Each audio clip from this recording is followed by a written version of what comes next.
The best tomato to grow in Arkansas.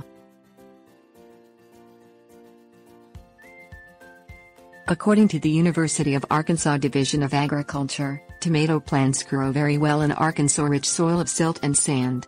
Both determinate and indeterminate tomato varieties are good for growing in Arkansas, but the best tomato is resistant to verticillium wilt, fusarium wilt and nematodes. Red tomato. Better Boy tomatoes are indeterminate and mature in 72 days after planting. Better Boy is considered a red tomato and has globe-shaped red fruit. Average fruit size of the Better Boy is 12 ounces. Indeterminate.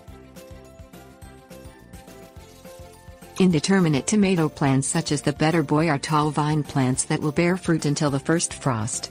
Better Boy plants need to be staked up with a trellis or tomato cage to keep the fruit off the ground. Resistance. Better Boy is resistant to verticillium wilt, fusarium wilt and nematodes. Fusarium and verticillium wilt are diseases that will cause leaves to turn yellow and will hasten premature dying in tomato plants.